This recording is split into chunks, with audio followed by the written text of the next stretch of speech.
आज ही के दिन 2001 में देश के संसद पर आतंकी हमला हुआ था, जिसमें दिल्ली पुलिस के पुलिसकर्मी 2 संसद सुरक्षा सेवा के कर्मी और 1 माली बलिदानी हुए थे।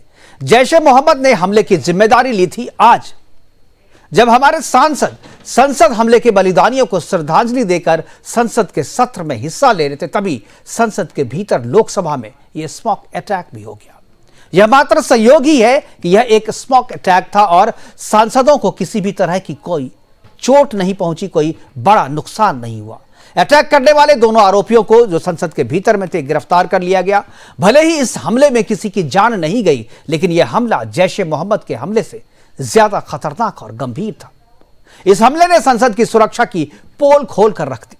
जैश ए मोहम्मद के हमले से यह हमला इसलिए भी ज्यादा खतरनाक था क्योंकि जैश के हमले में आतंकी संसद परिसर में तो घुसने में कामयाब हो गए थे, लेकिन संसद के भीतर, मतलब लोकसभा या राज्यसभा की सिटिंग तक वो नहीं पहुंच पाए थे। सुरक्षा कर्मियों ने 5 आतंकियों को परिसर में ही मार गिराया था। लेकिन यह हमलावर न सिर्फ लोकसभा के भीतर पहुंच गया, बल्कि सांसदों की सीट पर उछल कूद मचा रहा था, जूते से केमिकल निकालकर फेंक रहा था। सांसदों ने ही इस हमलावर को पकड़ा और सुरक्षा कर्मी के हवाले किया।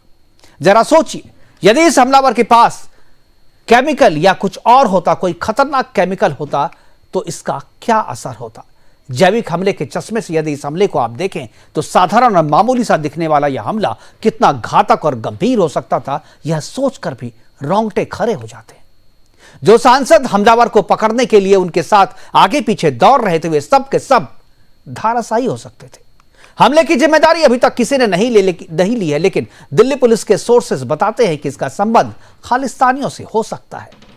हमले में शामिल सभी 4 आरोपियों नीलम अनमोल, सिंध और सागर शर्मा और दानिश के अलावा 2 और नाम जो है अभी सामने आए हैं, लेकिन पुलिस जो है अभी तक उनसे यह पूछताछ कर रही है कि उनका कनेक्शन कौन है, इनके पीछे कौन है, और इनके परिवार वालों से भी पूछताछ चल रही है। इस बीच संसद की सुरक्षा को बढ़ा दी गई है। सभी प्रवेश द्वार पर फुल बॉडी स्कैनर लगाया गया है। सांसदों के निजी सचिव को भी अंदर जाने के लिए जो पास दिया था उसे निरस्त किया जा रहा है। सुरक्षा व्यवस्था को एक बार फिर से रिव्यू किया जा रहा है।